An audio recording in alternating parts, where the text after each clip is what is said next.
Ada yang saling berpandangan, ada pula yang membuat gestur seperti menggigil. Keheningan tercipta beberapa saat, membuat kami bertiga kebingungan. Apa kami sudah salah berbicara?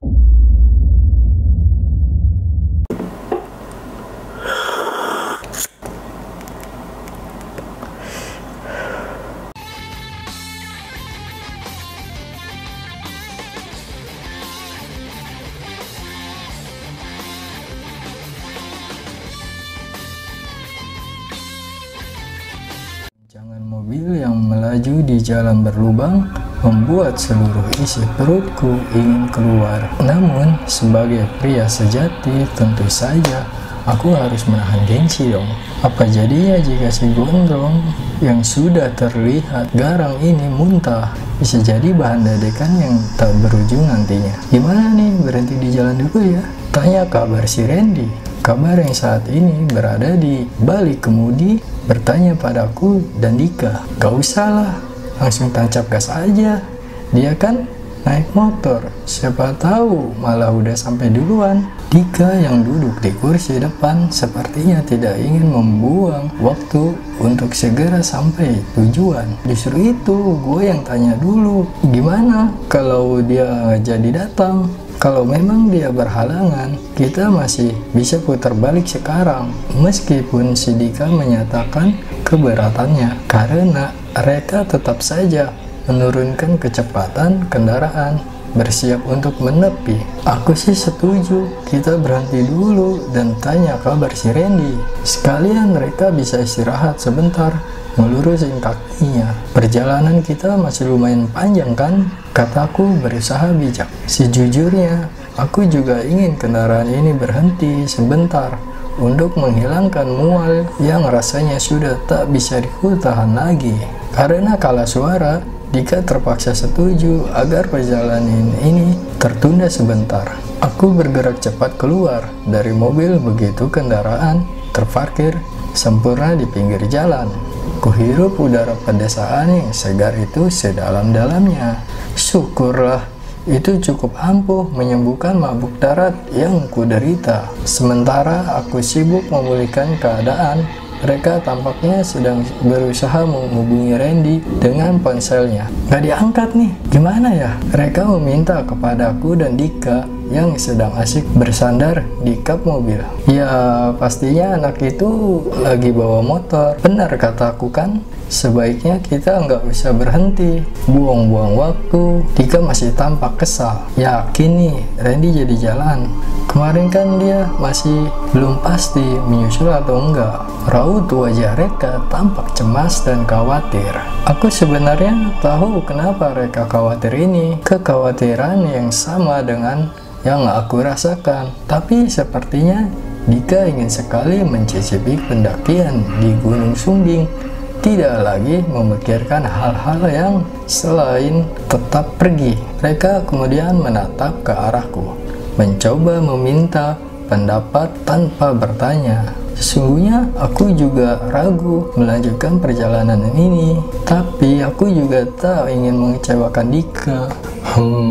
Ya udah, kita lanjut aja. Kalau Randy benar-benar berangkat, tapi kitanya yang malah batal, kan kasihan juga dia. Kalau Randy tidak datang, pastinya nanti kita ketemu kelompok lain di sana. Kita bisa ikut gabung sama mereka kan? Akhirnya saran itulah yang aku pikir bisa memuaskan semua pihak, dan saran itu pun diterima. Pada akhirnya Randy tak datang. Kami baru mendapat kabar setelah sampai pintu masuk pendakian. Saat itulah aku dilanda keraguan untuk melanjutkan pendakian ini, dan sepertinya Dimas pun merasakan hal yang sama. Hanya Dika yang justru terlihat kegirangan. Aku, Dimas, sempat mengajak Dika berdiskusi dan mempertimbangkan untuk membatalkan pendakian ini. Tentu saja Dika menolak. Pria itu sudah merasa datang jauh-jauh. Sayang sekali kalau batal hanya karena Randy tidak ikut. Memang ini semua karena Randy, tapi bukan karena kami tidak enak mendaki tanpa Randy. Ini karena jumlah yang sekarang ganjil. Ya, ada larangan mengenai jumlah pendakian yang ganjil. Setiap gunung memang punya aturannya sendiri. Begitu pula dengan Gunung Sumbing. Aku bukannya sangat percaya mitos, tapi menghargai aturan yang berlaku rasanya tak juga rugi. Toh, untuk keselamatan bersama, kenapa tidak? Tapi tampaknya Dika sudah tak mau tahu hal lain selain tetap mendaki. Aku dan Reka akhirnya menyerah dengan sikap keras kepala Dika yang mulai menyebalkan ini. Tentu saja kami tidak nekat naik dengan jumlah ganjil, apalagi kelompok kami adalah kelompok kecil. Beruntung kami bertemu dengan kelompok pendaki lainnya. Jumlah mereka 11 orang. Kupikir pas sekali, mereka pasti juga membutuhkan kami untuk menggenapkan jumlah kelompoknya. Bang, boleh kami bergabung dengan kelompok kalian? Kami cuma kelompok kecil, rasanya akan lebih menyenang kalau ramai. Mereka meminta izin kepada ketua kelompok yang kami ketahui bernama Dedi. Beruntung, mereka mengizinkan kami bergabung dengan senang hati. Perjalanan pendakian bisa dibilang cukup lancar.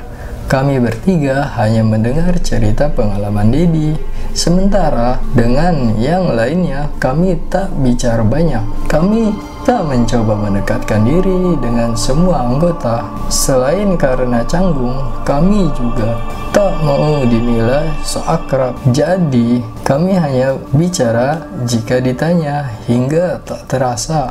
Hari semakin gelap. Kami pun akhirnya memutuskan berkemah dan melanjutkan perjalanan pada keesokan paginya. Malam itu, setelah makan-makan seadanya, kami pun duduk melingkari api unggun. Jumlah kami lengkap 14 orang. Kegiatan malam itu kami isi dengan bernyanyi bersama diiringi petikan gitar. Suara tawa dan suasana akrab pun tercipta. Namun, hal itu tidak berlangsung lama. Sepertinya orang yang membuka obrolan saat itu sampai sekarang aku masih dirundung penyesalan. Gak nyangka kita bisa ikut rombongan kalian yang ternyata seru. Makasih loh udah dibolehin gabung, kataku membuka obrolan. Jangan begitu mas, kita juga happy kok. Jadi makin ramai. Dedi tertawa diiringi sorak-sorai semua anggota yang setuju. Kalau nggak ada kalian bersebelas, dua teman saya ini mungkin sudah memilih membatalkan pendakian. Dika cengengesan, diikuti dengan tawa renyahku dan Reka. Namun, hanya kami bertiga yang tertawa. Wajah teman-teman lain yang tadinya ceria tampak pucat dan tegang. Ada yang saling berpandangan, ada pula yang membuat gestur seperti menggigil. Keheningan tercipta beberapa saat, membuat kami bertiga kebingungan. Apa kami sudah salah berbicara? Pikirku. Jangan panik, kita berdoa saja untuk keselamatan bersama. Akhirnya, Dedi buka suara dan meminta semuanya berdoa. Meskipun kebingungan, kami hanya bisa mengangguk setuju. Berdoa dimulai. Kami semua menundukkan kepala dan memejamkan mata untuk berdoa. Saat itu aku mendengar suara lengkingan tawa yang menusuk telinga hingga membuat bulu. Saat itulah aku mendengar suara lengkingan tawa yang menusuk telinga hingga membuat bulu kuduku berdiri. Jujur saja, aku tak ingin membuka mata. Kurapalkan doa yang kuhafal sebanyak mungkin. Aku juga mendengar beberapa orang melantunkan doa sekeras-kerasnya. Aku tahu ada yang tidak beres. Rasanya penasaran kurasakan lebih besar dari rasa takutku. Perlahan, aku membuka mata untuk mencari tahu apa yang sedang terjadi. Saat itulah aku melihat sosok mengerikan. Wajahnya seperti membusuk dan mata merah menyala dan seringai yang menyeramkan. Semakin kencang doa kami, semakin sosok itu juga melengkingkan suaranya. Ayat kursi, Dedi berteriak keras, memberi kode agar kami membaca doa yang sama. Kami pun dengan patuh merapalkan doa itu sekeras-kerasnya. Perlahan, sosok tersebut pun menghilang entah kemana, meninggalkan kami semua yang kebingungan dan ketakutan. Tak ada yang membicarakan. Insiden itu benar-benar mengubah suasana yang sudah tercipta kembali dingin. Kami tak lagi saling bicara dan tidak lagi menikmati perjalanan kami. Aku juga merasa kelompok Dedi seperti menjaga jarak dengan kami bertiga. Jujur saja, Dika dan Reka penasaran, ingin tahu apa yang sebenarnya terjadi. Tapi di satu sisi, kami juga tak ingin mulai obrolan lebih dulu. Kami juga menyadari merahasiakan sesuatu dan sepertinya memang berniat tak membicarakannya sampai waktu berpamitan tiba. Jadi akhirnya bercerita mengenai apa yang terjadi tepat saat kami akan pulang. Katanya, sedari awal jumlah kelompok pendakian tak pernah genap. Tentu saja aku, Reka, dan Dika kebingungan. Dedi yang menyadari kebingungan kami akhirnya menjelaskan lebih rinci. Saya dan anggota lain cukup terkejut saat kalian mengatakan pada kami bahwa kami telah membuat kelompok pendakian ini jadi genap. Katanya, bagaimana mungkin? Jelas kalian bersebelas yang menolong kami bertiga kan? Mereka belum mengerti. Disitulah keanehannya. Asal kalian tahu, kelompok kami hanya terdiri dari 10 orang, bukan 11. Dari awal kelompok kami sudah genap, karena kami tahu ada aturan tak boleh mendaki dengan jumlah ganjil. Ini ada foto keberangkatan kami dari base camp sampai bukit. Dedi menunjukkan foto yang memang hanya ada 10 orang di sana, dan mereka mengambil foto dengan memanfaatkan timer. Saat itulah aku merasakan tubuhku merinding. Jadi sebenarnya siapa anggota kelompok ke-11 yang kami lihat? Tunggu, kalau kalian memang sudah genap, kenapa kalian mengizinkan kami yang berjumlah ganjil ini bergabung? Bukankah akan merugikan kalian? Tak tahan, aku pun ikut bertanya. Sebenarnya aku dan anggota lain melihat kalian sudah genap jumlahnya. Di mata kami, kalian ini berempat bukan bertiga dari awal. Bukankah kalian tak pernah bicara soal jumlah yang ganjil? Kalian hanya meminta bergabung karena kelompok kalian adalah kelompok kecil. Pengakuan Dedi semakin membuat bulu kuduku meremang. Itu artinya makhluk itu telah menipu mata kami semua. Apa sekarang kami masih terlihat berempat? Dengan suara gemetar, Dika memberanikan diri untuk bertanya. Dedi tidak menjawab. Pria itu justru balik bertanya.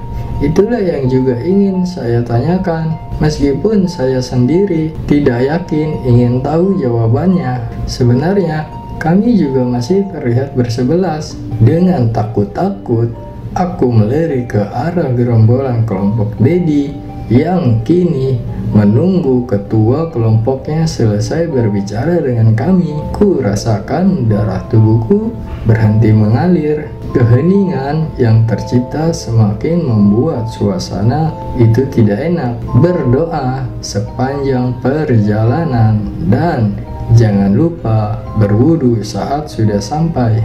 Hanya itu kalimat terakhir yang diucapkan Dedi sebelum kemudian kami benar-benar terpisah dan bertanya yang kami pun tak ingin tahu jawabannya. Jadi hikmah yang kita ambil dari perjalanan ini, maka dari itu kita harus benar-benar siap untuk melanjutkan pendakian dan jangan lupa untuk selalu berdoa kepada Yang Maha Kuasa. Sebelum kita berpisah, jangan lupa subscribe, like, dan komen di channel ini. Terima kasih. See you, bye-bye. Assalamualaikum warahmatullahi wabarakatuh.